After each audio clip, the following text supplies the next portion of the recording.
The Gospel according to Mark. Chapter 4. And he began again to teach by the seaside, and there was gathered unto him a great multitude, so that he entered into a ship, and sat in the sea, and the whole multitude was by the sea on the land. And he taught them many things by parables, and said unto them in his doctrine, Hearken, behold, there went out a sower to sow. And it came to pass, as he sowed, some fell by the wayside, and the fowls of the air came and devoured it up.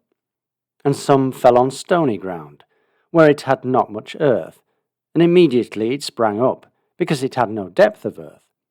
But when the sun was up, it was scorched, and because it had no root, it withered away. And some fell among thorns, and the thorns grew up and choked it, and it yielded no fruit.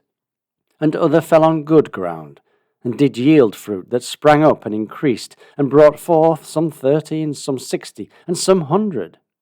And he said unto them, He that hath ears to hear, let him hear. And when he was alone, they that were about him with the 12 asked of him the parable. And he said unto them, Unto you it is given to know the mystery of the kingdom of God, but unto them that are without, all these things are done in parables, that seeing that they may see and not perceive, and hearing that they may hear and not understand, lest at any time they should be converted, and their sins should be forgiven them. And he said unto them, Know ye not this parable? And how then will ye know all parables? The sower soweth the word, and these are they by the wayside where the word is sown. But when they have heard, Satan cometh immediately, and taketh away the word that was sown in their hearts. And these are they likewise which are sown on stony ground, who, when they have heard the word, immediately receive it with gladness, and have no root in themselves, and so endure it but for a time.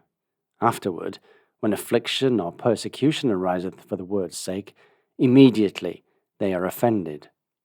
And these are which are sown among thorns, such as hear the word, and the cares of this world, and the deceitfulness of riches, and the lusts of other things entering in, choke the word, and it becometh unfruitful. And these are they which are sown on good ground, such as hear the word, and receive it, and bring forth fruit, some 30-fold, some 60, and some 100.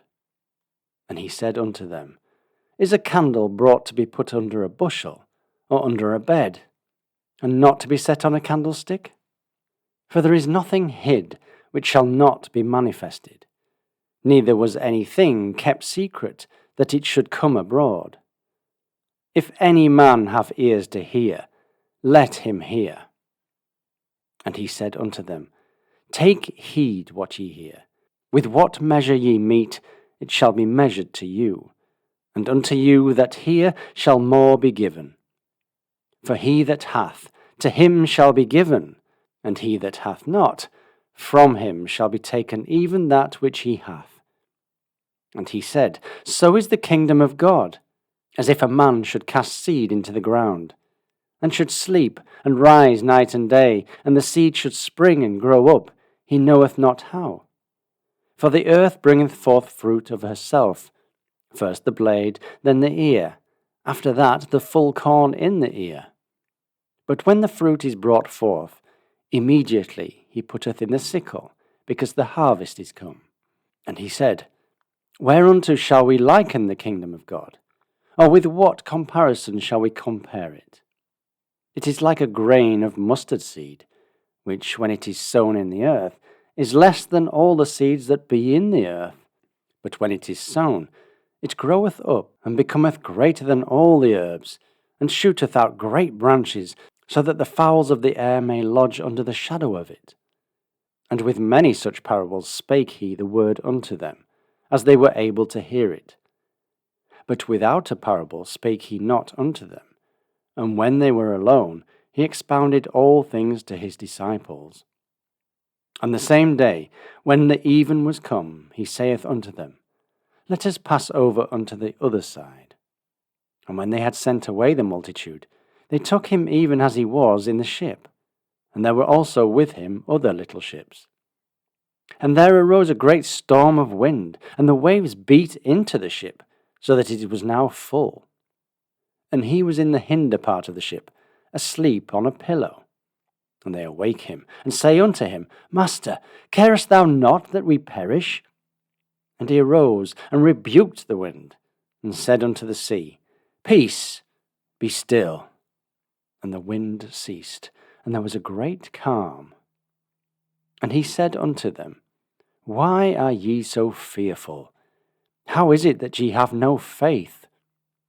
And they feared exceedingly, and said to one another, What manner of man is this, that even the wind and the sea obey him?